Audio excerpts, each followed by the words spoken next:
तो पहली बार जब रामू सेक्स करने के लिए जाता है तो रामू के इरेक्शन होते ही नहीं है।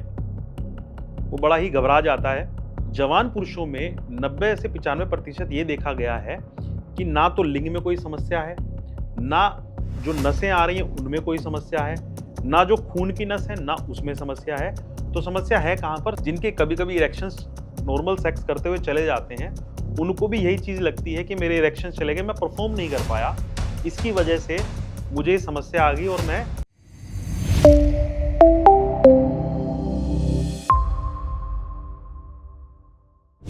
क्या आपको भी लिंग में तनाव की कमी है?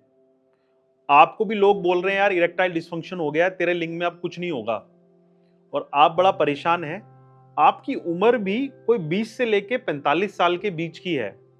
तो आपको लगता है यार इतनी कम उम्र में मेरे लिंग में तनाव कहाँ चला गया? इरेक्शंस कहाँ चली गई हैं? तो आज हम आपकी खोई इरेक्शंस को वापस लेकर आएंगे। आपको बताएंगे कि इरेक्शंस क्यों चली जाती हैं, इनका क्या सॉल्यूशन है और ये आगे चल के फ्यूचर में दिक्कत ना हो उसका क्या समाधान है। नमस्कार दोस्तों, मेरा नाम है डॉक्टर दीपांशु गुप्ता। आज हम बात करने वाले हैं कि यंग पुरुषों में इरेक्शंस की समस्या क्यों हो रही है। तो इस इरेक्शन की बीमारी को हम समझेंगे एक एग्जाम्पल के माध्यम से। एग्जाम्पल क्या है भला? कि एक पेशेंट हैं, उनका नाम है रामू। रामू की उम्र 25 साल है। रामू की अभी नई नई शादी हुई है और रामू ने कभी इससे पहले सेक्स नहीं किया था। तो रामू जाता है अपनी वाइफ के साथ पहली बार सेक्स करने के लिए।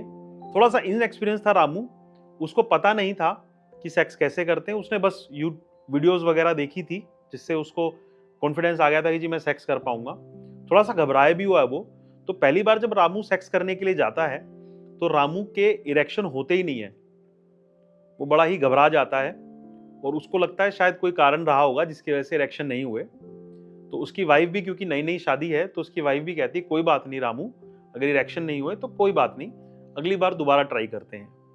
ऐसे रामू दोबारा ट्राई करता है और फिर वो देखता है कि पिछली बार से भी कम इरेक्शन हुए हैं। रामू थोड़ा सा डरता है लेकिन वाइफ का फिर सपोर्ट आता है। लेकिन अगर ऐसा बार बार अगर होता है तो रामू की वाइफ भी शक करने लगती है कि ये रामू को क्या हो गया है, क्या ये पहले से ही ऐसा था और क्या इसके लिंग में तनाव आता ही नहीं था और अब मेरे फ्यूचर का क्या होगा। ये बातें सोच के भी रामू को बहुत ज्यादा टेंशन हो जाती है। फिर ऐसी स्थिति में रामू खूब सारे वीडियोस देखता है, खूब सारा लिटरेचर पढ़ता है, तो उसको पता चलता है कि मुझे तो इरेक्टाइल डिस्फंक्शन हो गया है। रामू की उम्र याद रखिएगा 25 साल ही है। उसमें उसने डायग्नोसिस बना लिया कि मेरे को तो इरेक्टाइल डिस्फंक्शन हो गया है, मेरे इरेक्शन चले गए हैं, अब मैं कभी कुछ नहीं कर पाऊंगा। ये सोच सोच के रामू डिप्रेशन में चला जाता है और फिर वो हमारे पास आता है। तो देखिए 90% जो पेशेंट्स हैं जो कि यही समस्या के साथ जूझ रहे हैं, उनमें ये देखा गया है कि इरेक्शंस कम होने का कारण होता है साइकोलॉजिकल कंपोनेंट। क्या मतलब है इसका? इसका मतलब ये है कि उनके सारे अंग बिल्कुल सही काम कर रहे हैं। समस्या सिर्फ और सिर्फ उनकी सोच में या उनके मस्तिष्क में है, उनके ब्रेन के जो केमिकल लोचा है उसकी वजह से ये समस्या आ रही है। नहीं समझे? मैं समझाता हूं। देखिए, इरेक्शन होना, तनाव आना लिंग में एक बायोलॉजिकल प्रोसेस है जिससे कि हमारे शरीर में इरेक्शंस आती हैं। क्या है वो बायोलॉजिकल प्रोसेस? सबसे पहले तो जब भी हम कोई सेक्स की चीजें देखते हैं, कोई भी उत्तेजक चीजें देखते हैं, चाहे वो पोर्नोग्राफी है, चाहे वो पार्टनर के साथ सेक्स कर रहे हैं, जब वो चीजें हम देखते हैं तो उससे क्या होता है, हमारे मस्तिष्क में एक सिग्नल पास होता है। वो सिग्नल हमारे रीढ़ की हड्डी में जो नसें हैं उनसे हमारे लिंग के अंदर पहुंचता है। लिंग जो कि एक नॉर्मल साइज का अगर लिंग है तो उसमें जाने के बाद वो सिग्नल वहां की नसों को खोल देता है। उन नसों को खोलने के बाद बहुत तेजी से ब्लड जो है हमारे उस लिंग में प्रवेश करता है, जिसकी वजह से लिंग जो छोटे साइज का था वो बहुत बड़े साइज में तब्दील हो जाता है, जिसे हम इरेक्शन बोलते हैं। अब जवान पुरुषों में 90 से 95% ये देखा गया है कि ना तो लिंग में कोई समस्या है, ना जो नसें आ रही हैं उनमें कोई समस्या है, ना जो खून की नस है ना उसमें समस्या है।